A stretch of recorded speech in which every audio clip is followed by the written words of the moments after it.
Good morning, welcome back. It's 6:30 on a Saturday morning, and Gravel Travels taking Alex for an hour and a half day tripper just other side Port Alfred, going to a place called Mansfield.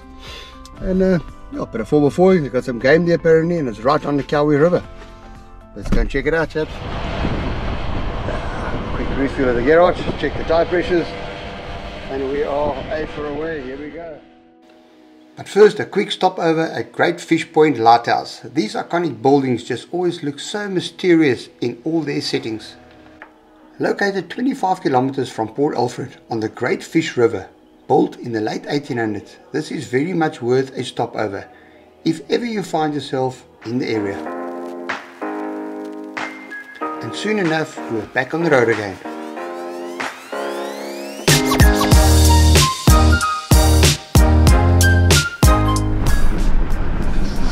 Just arrived here at Mansfield / Black Rock. I think we are going to go check out the reception quickly and then off to the campsite, see what it's like.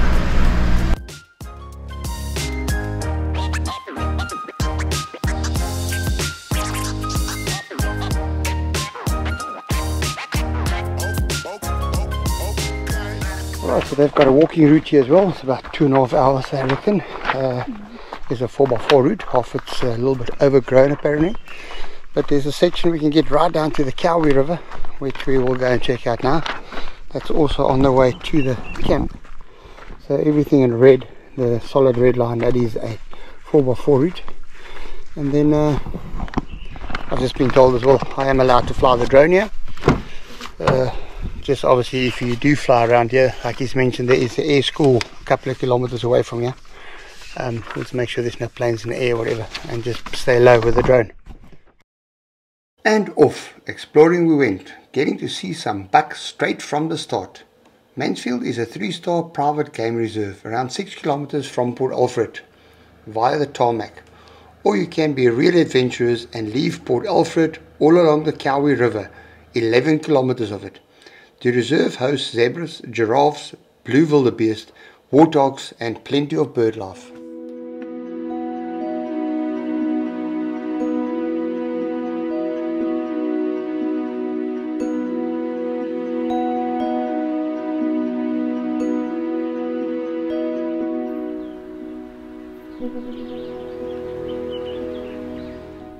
And just in case you do not know, this green fluffy stuff growing on trees obviously comes with heaps of technical names, which most of them I cannot even pronounce, but it's commonly known as old man's beard.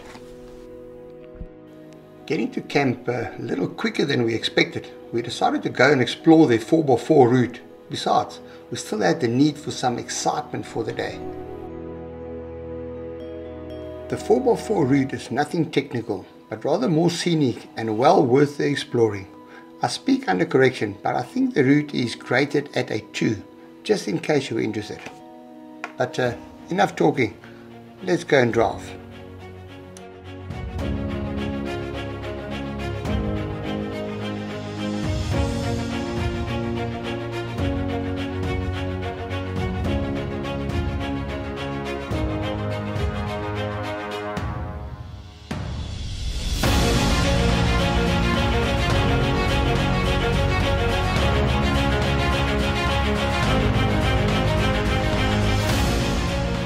You can see this road is probably not used too often. It is quite overgrown, especially with these thorn bushes on either side, but still so beautiful. Why don't you just cross the river? No, this is the river that my husband wants to cross right now, and I said no, and I think rightfully so. Yes, and that, chaps, is what we call an handbrake, but maybe just as well. The river is tidal and it was high tide at the time, so I'll give the wife the benefit of the doubt here. And yeah, off to driving and golf.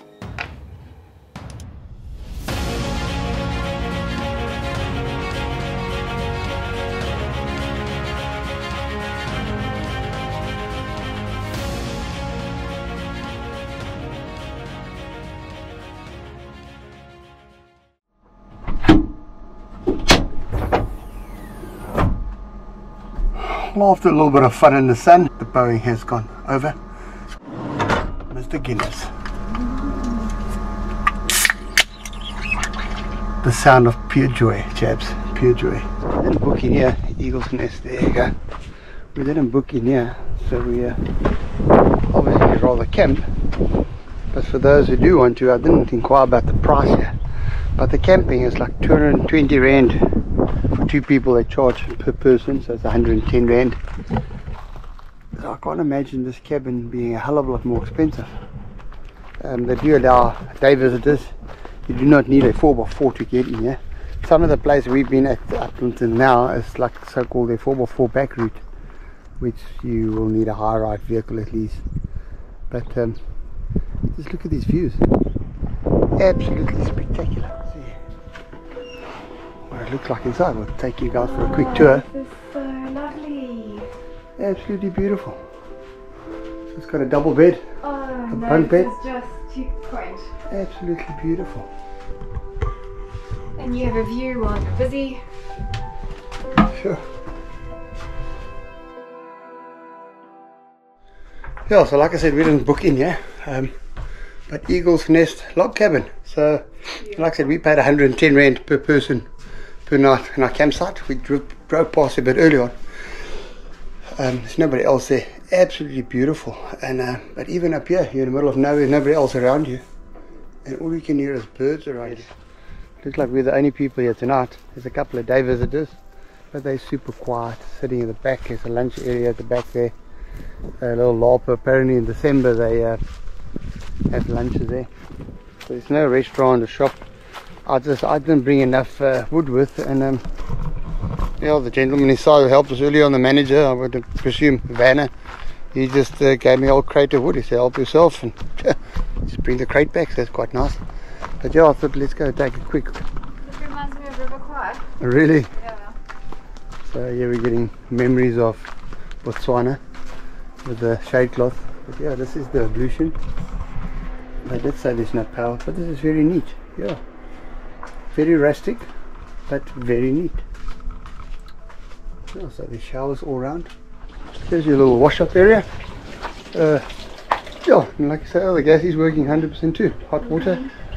So you might not have power. I see there is on there, but I don't think they. Yeah. I don't think this works. Let's see. Good, they don't work, which means pitch dark tonight, which is perfect. There's little pit fires here. And we thought we would share our actual setup time. We did, however, take out our camping chairs beforehand, so yeah, chap, add an extra 10 seconds, but look how easy this setup is.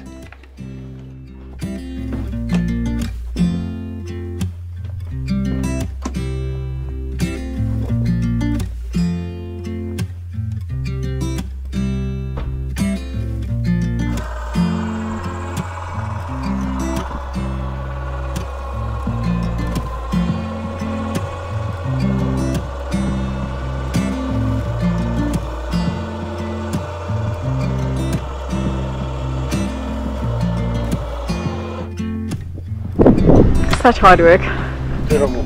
Pretty much, I just want to know why we got camping all the time. Yeah.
camp setup, we decided to go and see what the setup is like at the River Lapa.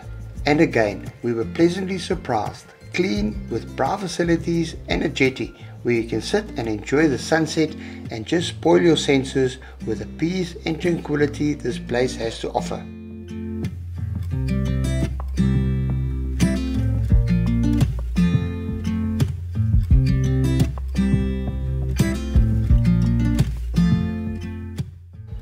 With the sun setting, our tummy started to talk, and it was time.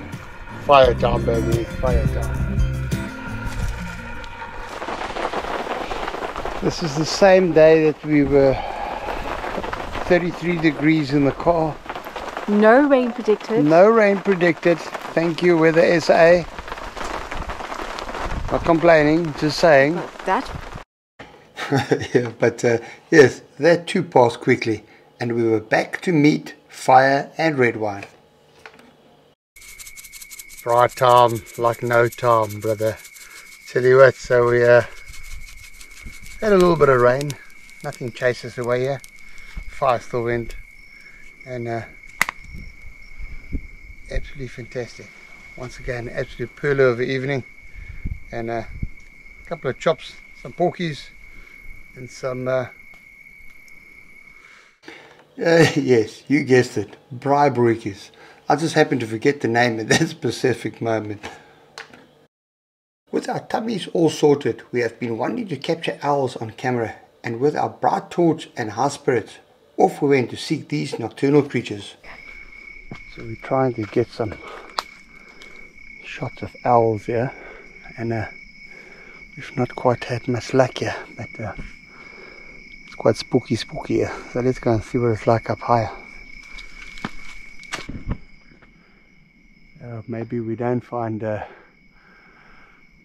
owls tonight, but we definitely find a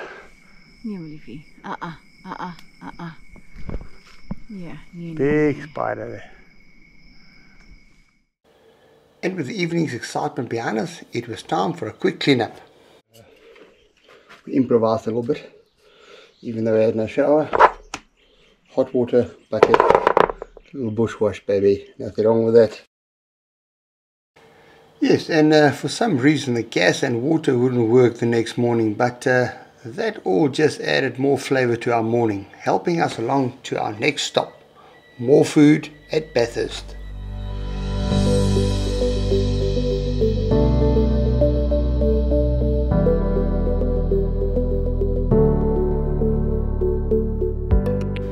But even leaving the reserve, the wildlife almost requesting you to stay another night, which we will be doing very soon.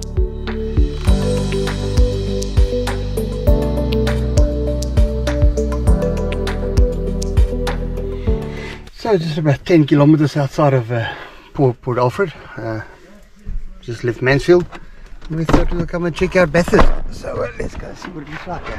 So we got the pig and whistles outside there. And the whole little village has just come alive with the little shops and little stalls, and yes, how many shops are next to the road here? Plenty. Yes, so quaint, so quaint. Pig and Whistle, the oldest inn in South Africa. And while soaking up some sun, served with a cappuccino and a proper English breakfast, we were keen to go into some of the little shops that are just too inviting to just walk by.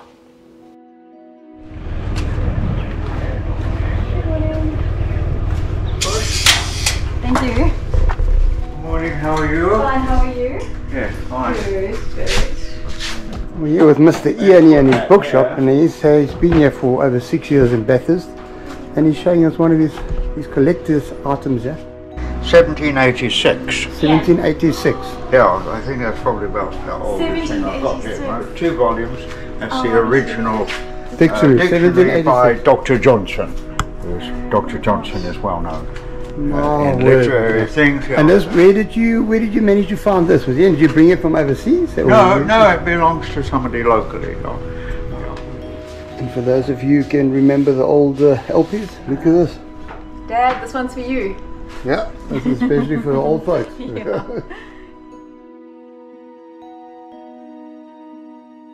And as we continue exploring the quaint little village of Bathurst, we are already planning our next trip, so stick around and hope to see you guys out camping very soon.